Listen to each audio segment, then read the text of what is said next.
करते हैं। मेरा नाम है नितिन और आप देख रहे हैं दास्तानी खौफ। तो आज की कहानी हमें रसाल ने भेजी है। वो लिखते हैं, हेलो दोस्तों, मेरा नाम रसाल है। मैं अलीगढ़ के पास का रहने वाला हूँ। ये कहानी मुझे मेरे दोस्त ने सुनाई थी जो आज मैं आपके साथ शेयर कर रहा हूँ। ये बात आज से करीब 20 से 25 साल पुरानी है।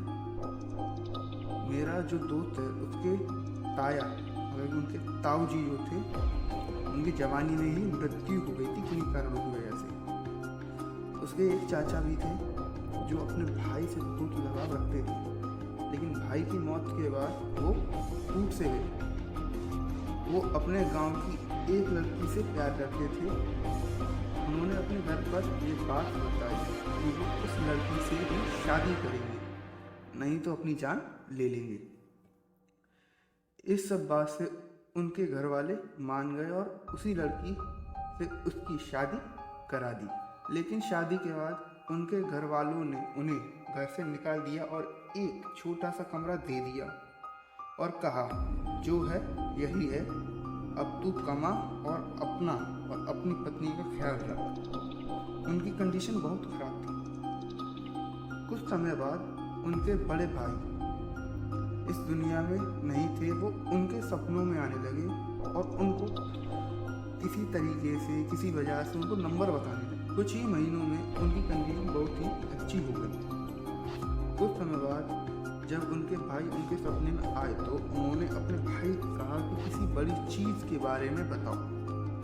उनके बड़े भाई बोले, अच्छा तो तेरे को किसी बड़ी चीज़ के बारे में बताऊँ। उन्होंने कहा, हमारे गांव की जो पुरानी वाली मस्जिद है। उन्होंने बोला, हाँ मैं जवाब दिया है। वहाँ जो चढ़ाई है वहाँ पर हीरो का कलश है। उत्साहित होते हुए उन्होंने पूछा, किस जगह पर वो कलश है?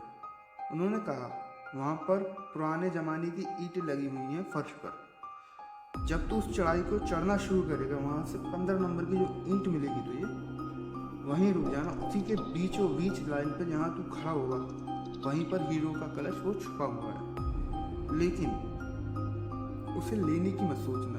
उसके बड़े भाई ने बोला, मृत्यु हो चुकी। दोस्त बोला, लेकिन क्यों? की सुरक्षा एक डायन करती है जो बहुत शक्तिशाली है। अगर तू वहाँ जाएगा तो वापस नहीं आएगा।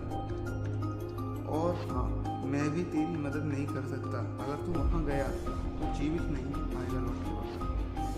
वो डायन बहुत शक्तिशाली है, मैं नहीं बचा पाऊंगा तुझे उससे। तो वहाँ जाने का ख्याल भी मन में मत रखना। अगर तू वहाँ उस कलश को निकालने की सोच से भी गया, तू वहाँ से लौट के नहीं आएगा। बात उसके चाचा ने घर में सबको बताई। सारे लोग बहुत डर गए और कहा कि तू उस रास्ते पर कभी नहीं जाएगा। बस इतनी सी थी ये कहानी। तो कैसे लगी कमेंट सेक्शन में ज़रूर बताना। और हम बढ़ते हैं आज की दूसरी कहानी की।